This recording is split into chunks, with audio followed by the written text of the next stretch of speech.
Kamili na ambayo ni majira ya Afrika ya Mashariki. Siku hii ya Jumatatu, mpenzi mtazamaji, nimedunda studioni kwa ajili yako ni kupashe taarifa ibuka kutoka maeneo tofauti humu nchini na hata tukitoa Uingereza ni kupashe taarifa za michezo. Mpenzi mtazamaji, kabla ya kukupasha taarifa hizi kwa njia ya kina, tupokee kwa ufupi.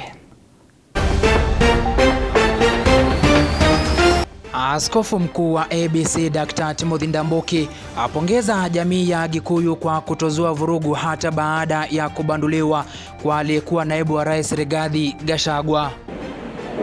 Ila Gachagua utingoiwe. Kio sikikila mbieke bebi Kiambu kana Nyeri kana Bogoja naku nikiao.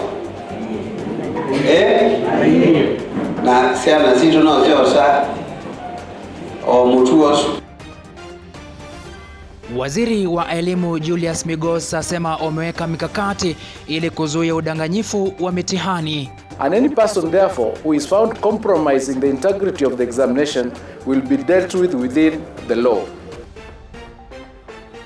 Jaji mkuu Bi Martha Koome asema majaji wa mahakama ya upeo huwa hawaegemei upande wowote. The judges are politically neutral and are concerned with only determining the legal and evidential issues before the court, irrespective of their political ramifications. Serikali yazindua mwongozo wa kuelimisha wakunga na wauguzi ili kuwasaidia kina mama wanapokuwa wajawazito au wanapojifungua. Were developed to complement the government's efforts in improving antenatal care to reduce maternal and neonatal morbidity and mortality.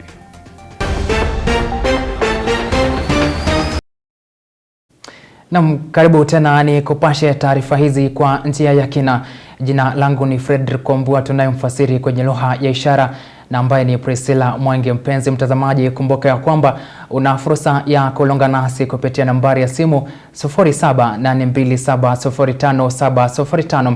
Ukitupata kwa njia safi kupitia mtandao wetu wa kijamii @Undugu TV Kenya, mtandao wa Facebook. Mpenzi mtazamaji, nitaweza kuzisoma jumbe zako moja baada ya nyingine, lakini kwanza tupate taarifa ifuatayo.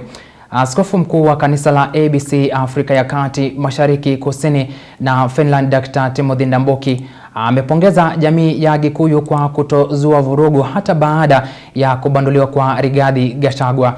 Askofu mkuu akisema kuwa ni huzuni kuwa jamii ya Wakamba imeanza kuchukua tabia ya siasa za vurugu. Siku zilizopita kukishuhudiwa baadhi ya vurugu na hata wizi wa mali wakati wa maandamano.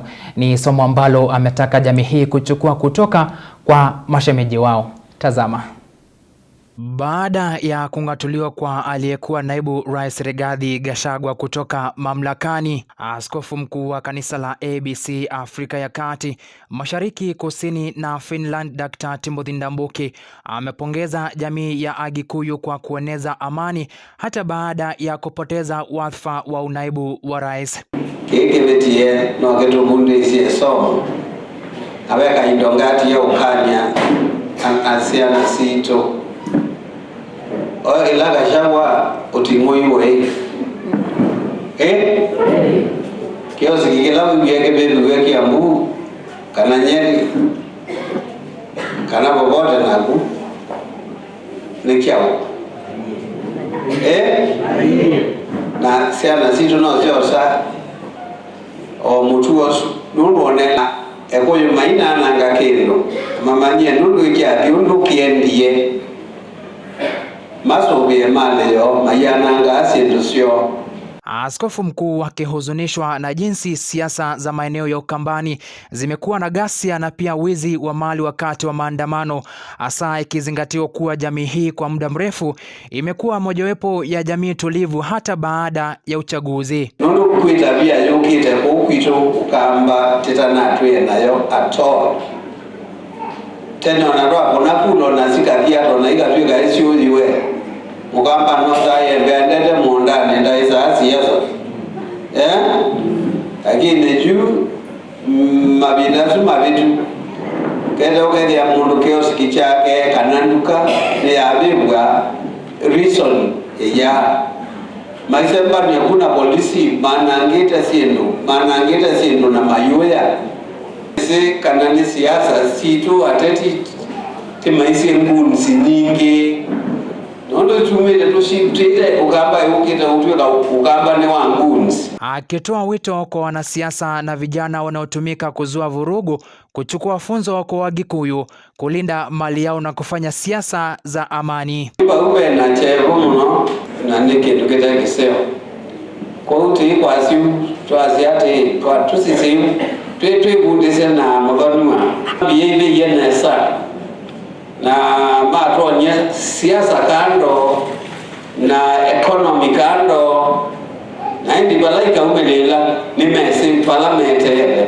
Askofu mkuu pia aliongoza ufunguzi wa jengo jipya la kanisa la ABC Makutano Makaba, kaunti ya Machakos. To the glory of God, ABC Makutano Makaba was officially opened and dedicated by the Most Reverend Dr. Timothy Ndambuki, the Archbishop of ABC, East Central, Southern Africa, and Finland on 3rd November 2024. And I want to declare this house of God opened and dedicated within the year of the Lord. Amen.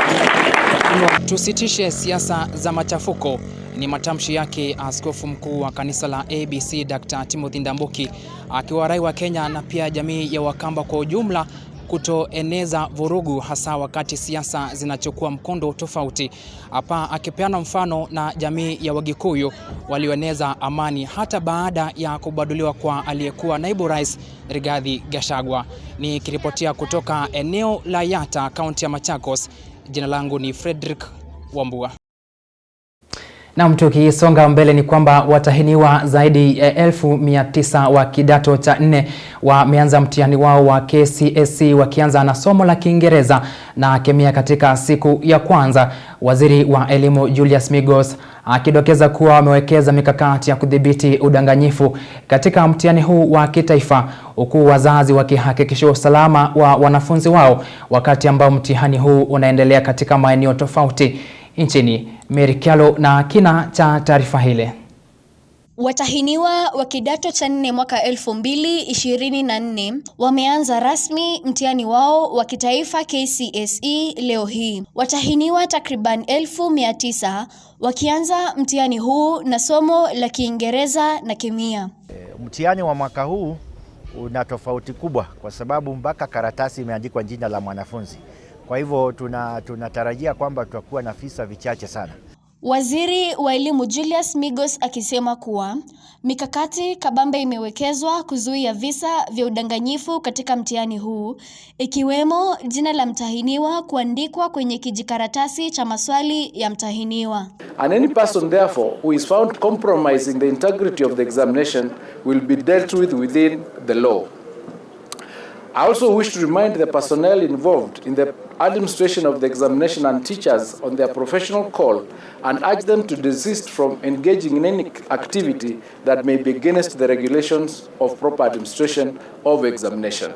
Appropriate legal action will be taken if they are found to abet examination malpractices. Katibu mkuu katika wizara hii ya elimu Belio Kipsang akidokeza kuwa wanatarajia mtihani huu kufanyika bila shida yoyote, kwani wamehakikishia wazazi na hata wanafunzi kuwa usalama umewekezwa katika maeneo tofauti nchini. Mambo ya Tana River vile mnajua, tumekuwa na multi-agency team yenye wamehakikisha kwamba hiyo shida ilikuwa huko, that communal problem that was there. We have tried to manage it and I know it has been managed. I want to thank our colleagues at the Ministry of Interior because they have stabilized that region. Lamu, as at now, I know we are doing fairly well in Lamu. More than any other time, this time we are delivering an exam without so much panic. Aidha, walimu wameonywa dhidi ya kujihusisha na udanganyifu wa mtihani huu. Mwenyekiti wa tume ya kuwahajiri walimu nchini TSC Nancy Macharia akidokeza kuwa iwapo walimu watakamatwa kwa kujihusisha katika visa vya udanganyifu, basi sheria itachukua mkondo wake. Whether it is the examiners, the supervisors or the center managers, we have vetted them, but in the unlikely event that something happens and it touches on our teachers, of course the criminal aspect will take its place, but as professionals the code of regulation for teachers takes effect, and our teachers have been briefed on the same, as well as briefed on what NEC expects of them as they got contracted. Huu unatarajiwa kukamilika tarehe 22 mwezi Novemba. Merikialo, Undugu TV. Naam, Rais William Ruto ametaja baadhi ya kesi ambazo anasema mahakama imekuwa ikitoa hukumu na kwa njia moja inalemaza utendakazi wa serikali. Akizungumza alipohudhuria hafla ya kuadhimisha miaka 12 ya utendakazi wa mahakama ya upeo jijini Nairobi, Rais alibaini kuwa mahakama hii imewapa Wakenya matumaini ya kupata haki nchini, kwani imekuwa ikitoa hukumu za haki. Kwa upande wake, jaji mkuu wa mahakama ya upeo Bi Martha Koome amewahakikishia Wakenya kuwa majaji wote wa mahakama ya upeo huwa hawaegemei upande wowote wa kisiasa wanapotoa hukumu. Isaac Mosioka na taarifa hile. Rais William Ruto, Jaji Martha Koome pamoja na majaji wa mahakama humu nchini wameongoza hafla ya kuadhimisha miaka 12 ya utendakazi wa mahakama ya upeo mjini Nairobi.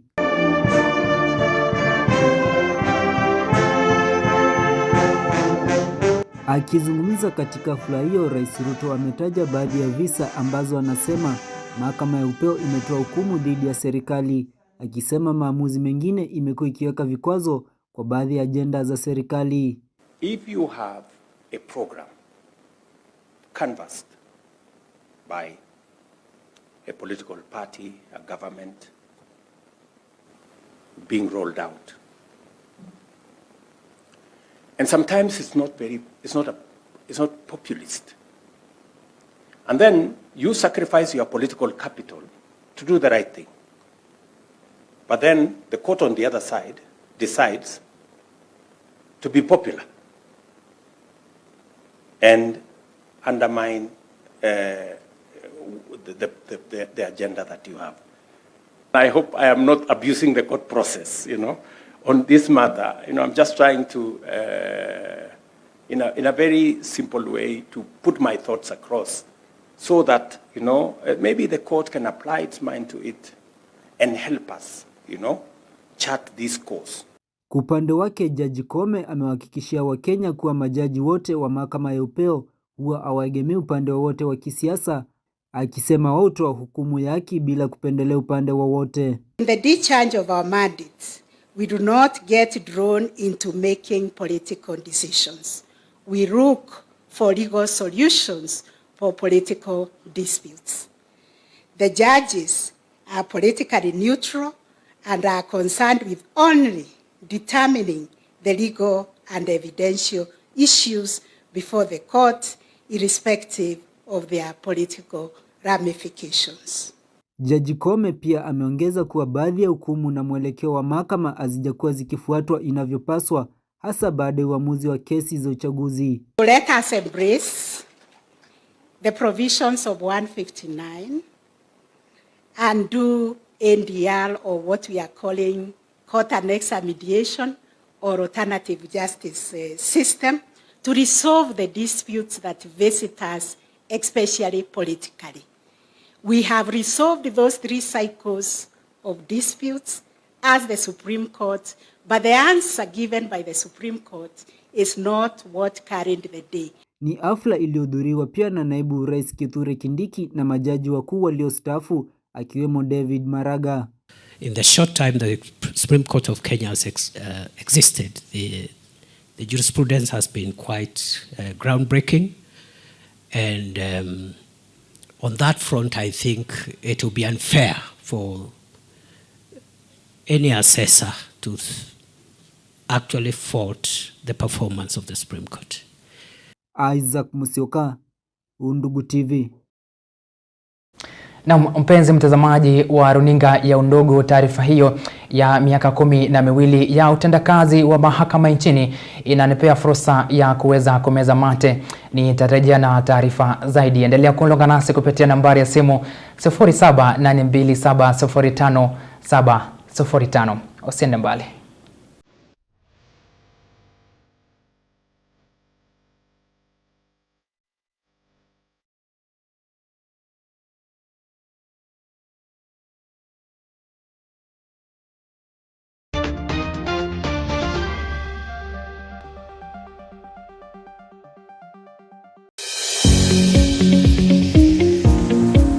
Wanasema kuwa elimu ndio ufunguo wa maisha. I ran to school just because of education. Education is the key to success. Kiu cha elimu kimewalazimu wadau kujitokeza kuimarisha sekta hiyo. Nataka nihakikishe ya kwamba kila mtoto wa Kenya anapata masomo.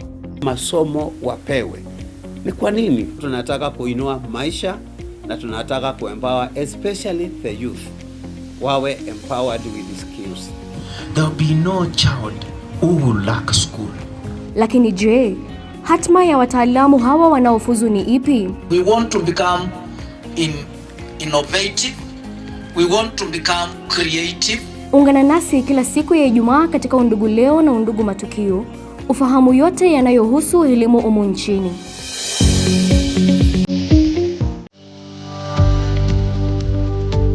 Kama kanisa sio kuambia juu ya mbingu kila siku. Hapana. Wako na maisha ya kuishi hapa duniani. Lazima wajue wanastahili kuwekeza hapa kwa ajili ya maisha ya hapa. Tumenunua uwanja huko Konza City tayari na tunaendelea na process ya kujiandaa tujenge angalau ghorofa 12. Hiyo ni commercial. Ukipata nafasi pale utajipatia mapato. Ningetaka kualika members wetu wa kanisa, members wetu wa SACCO waendelee kujiunga na mradi wa Konza Technopolis ambao ni mradi ulianzisha mwaka uliopita.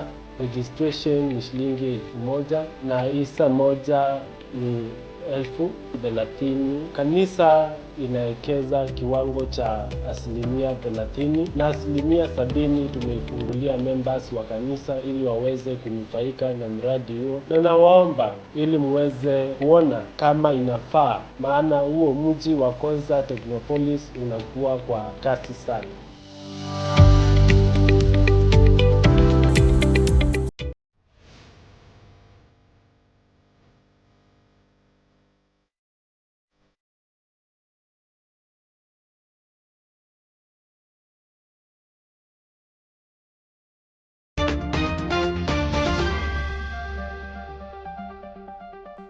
Na karibu tena ni kupashe taarifa zaidi. Sasa tuweze kutoa nchini Marekani ambapo taifa la Marekani linatarajiwa kuendeleza uchaguzi mkuu siku ya kesho, ambapo aliyekuwa rais wa Marekani Donald Trump anawania urais wa taifa hilo kwa tiketi ya chama cha Republican, mpinzani wake wa karibu akiwa makamu wa rais Kamala Harris akiwania kwa tiketi ya Democrats. Ikiwa Kamala Harris ataibuka mshindi katika uchaguzi huu, atakuwa ndiye mwanamke wa kwanza kuwa rais wa Marekani.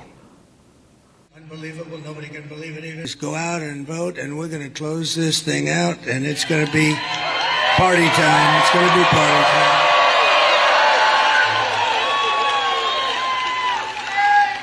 And this is really all you need to know.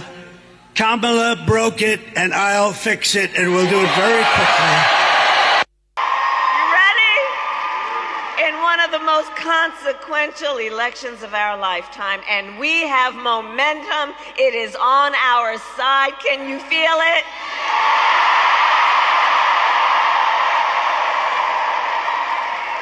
And we have the momentum because our campaign is tapping into the ambitions, the aspirations, and the dreams of the American people.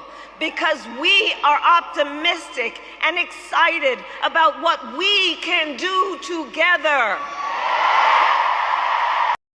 Na tukirejea humu nchini ni kwamba kaunti ya Homa Bay imezindua kampeni ya uhamasishaji wa umma kuhusu mfumo mpya wa bima ya afya wa SHA kampeni inayolenga kusajili wakaazi takriban milioni 1.2 katika kaunti hiyo.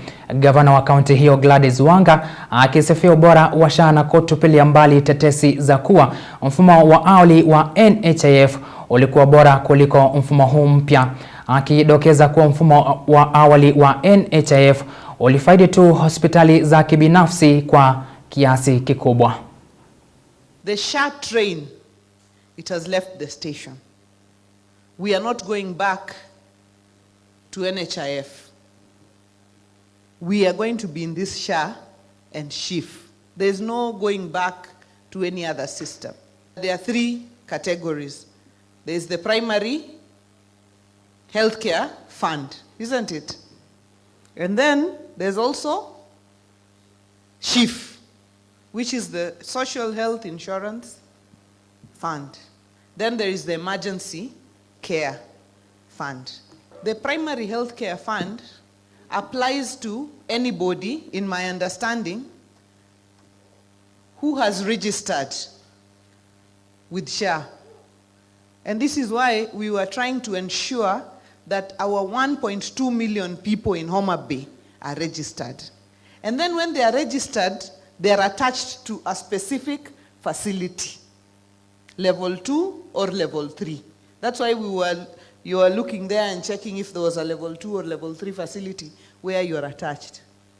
So once you're registered to that facility receives a capitation from SHA. The facility receives a capitation of 900 shillings a year, just for registration, for you having registered.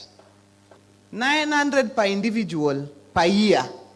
So imagine if we register our 1.2 million people, you calculate, and we register them to our facilities, calculate the capitation that our facilities are actually going to be getting to provide primary health care.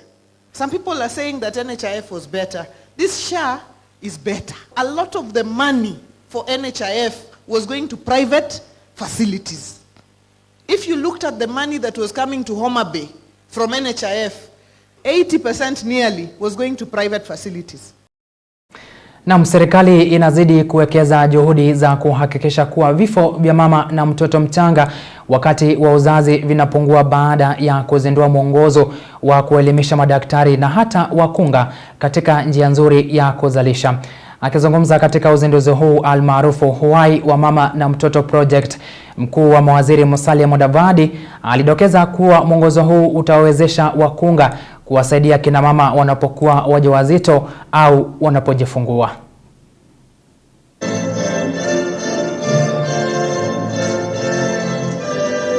These guidelines were developed to complement the government's efforts in improving antenatal care to reduce maternal and neonatal morbidity and mortality.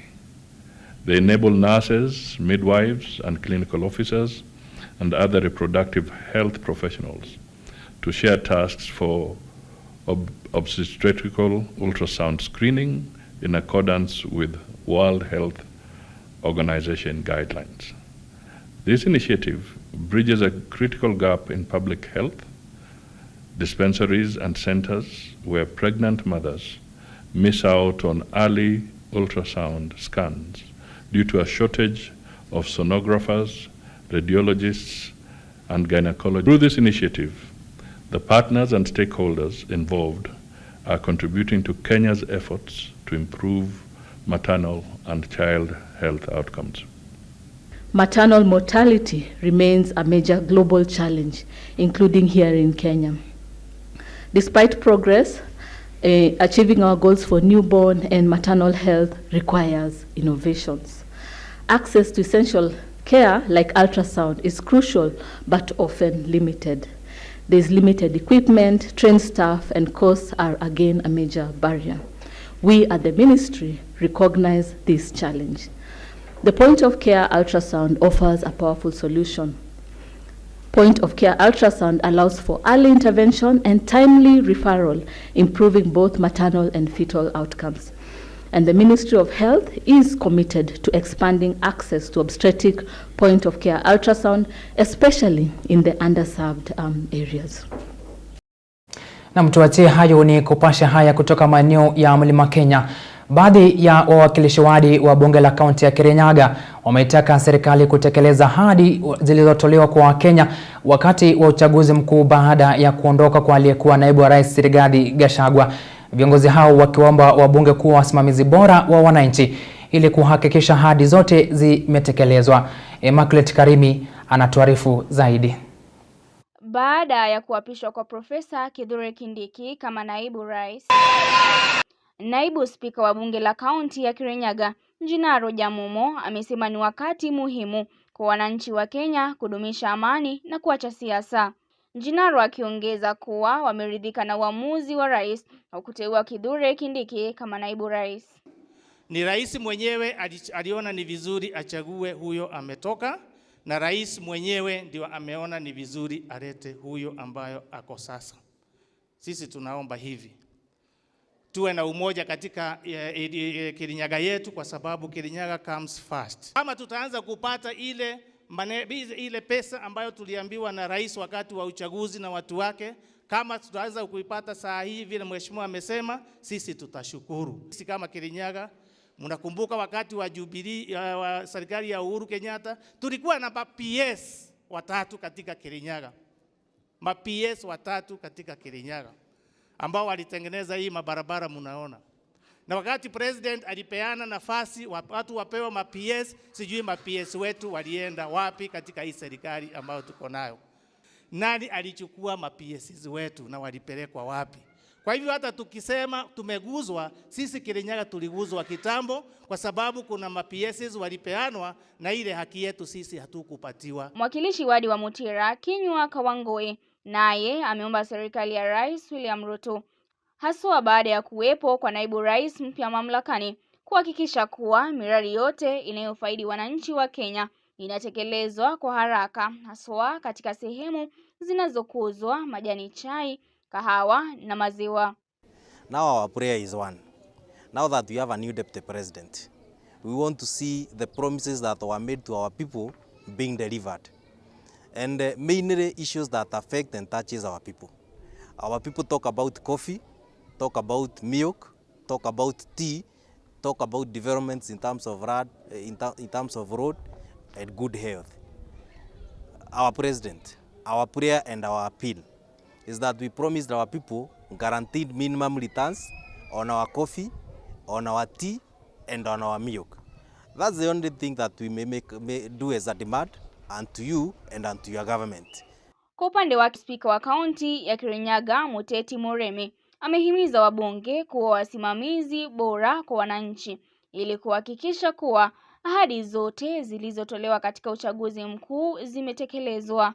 Mutemi aidha amechukua fursa hiyo kutoa ahadi ya kuwa wako tayari kushirikiana na naibu rais Kithure Kindiki katika kufanikisha miradi katika kaunti hiyo. Mimi nataka kuwaomba tushikilie hii serikali, tuhakikishe, and I request our parliamentarian to be good oversighters to make sure that whichever project, whichever promise it is to be fulfilled.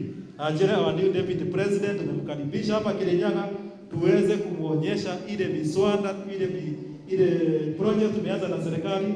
Immaculate Karimi, Undugu TV. Na kanisa la ACK limezindua mradi wa kifedha wa kuwasaidia waumini wa kanisa hilo katika eneo la Malindi. Akizindua mradi ule, askofu wa ACK Ruben Shukuru amedokeza kuwa mradi ule utawasaidia waumini wa kanisa hilo kujikuza kimaisha. Pia wananuia kuwapa mafunzo ya jinsi ya kutumia hela zile. Na tunashukuru Mungu sana kwa sababu huu ni mradi ambao kwa mara ya kwanza utaweza kusaidia watu wa eneo letu kuweza kuwa na fedha za kutosha kujikimu kimaisha. Tumeona mara nyingi sana watu wa kwetu wamezoea kupewa, lakini sasa mradi huu umekuja ili kufundisha watu jinsi ya kujitafutia na kuweza kupata. Mtu akiwa na fedha ni rahisi kujitawala. Sisi kama shirika tunatoa tu mafunzo na pia tunawapatia utaratibu ama ile system inawawezesha kuwekeza kivyao binafsi.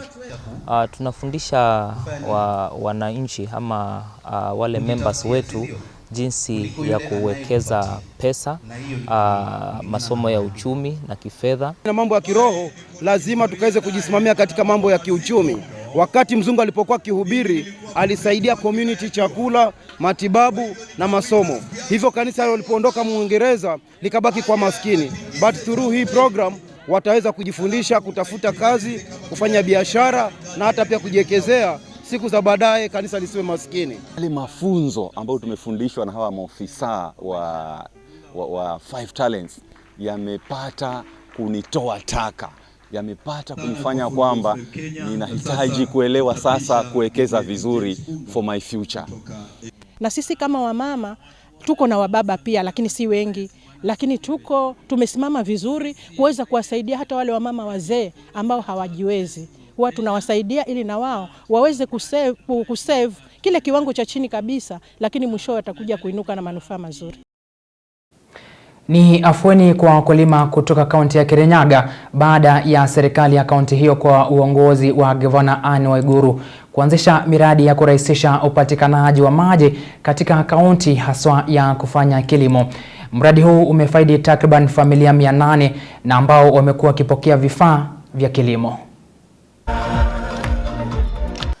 This is just one of the impacts and the results of a well-coordinated plan by Her Excellency to make sure that our people benefit, and we are demonstrating that this is one of the many success stories that Kirinyaga County Government has partnered with the community to make sure that we boost water for irrigation as well as water for domestic use, so that by the end of the day, so far we have around 80 projects that are ongoing, almost at completion. We have over 70% of them complete and benefiting to a similar effect as you can witness today. Maji tumewekewa na serikali ya kaunti na imetusaidia sana. Juu zamani watu walikuwa wanangojea tu mvua ya kulima, lakini kwa siku hizi mtu analima wakati ya jua. Kama hii nyanya unaona ilipandwa wakati ya jua, na saa hii unaona ni kukomaa inakomaa. Hata leo mimi naona nitavuna, na sikosi kuvuna kreti 5, na itanipatia tu kitu ambacho kitanisaidia kwa kusimamia boma yangu, kulipia fee. Tangu tupate hii Kiamuka Water Project tumefaidika sana, kwa sababu siku hizi hatununui mboga. Tunalima spinach, tunalima hoho, tunalima beetroot, tunalima vitunguu na vitu zingine nyingi. Proceeds that we get from the farm after now we make the sales, it is what has enabled us to actually educate our children and also do other kind of projects and actually grow economically. Na kabla ya kuzamia kwenye taarifa ya michezo na watambua hawa, huyu anasema ni Jackson Mbidhi Ketema, tunatazama Undugu na mke wangu tukiwa nuu mwingi, eko kwa kazi nzuri, asante. Mwingine anasema Mark me present ni Wycliffe Ongeri kutoka The River, na watazama nikiwa Loitokto Murtot ni David Lomeyana, asante sana. Mwingine anasema hayo ndugu, taarifa zenu ni nzuri na watakia kila laheri watainiwa wa Kwakavo Secondary School ni Agnes Mutua nikiwa maeneo ya Kwakavo, asante. Mwingine anasema hi Freddy ni Jacob Mondi kutoka Kadhongo, tumekupata vizuri na familia kwa ujumla, ubarikiwe sana, umesalimiwa na Pastor Mondi, nimesalimika. Mwingine anasema Madias Mololo na watazama nikiwa ABCQ Mukasab County. Wa mwisho anasema wana Undugu tunawapata, hongera kwa tunawapata live tukiwa Kalawa ni Kenon Keto, asante sana.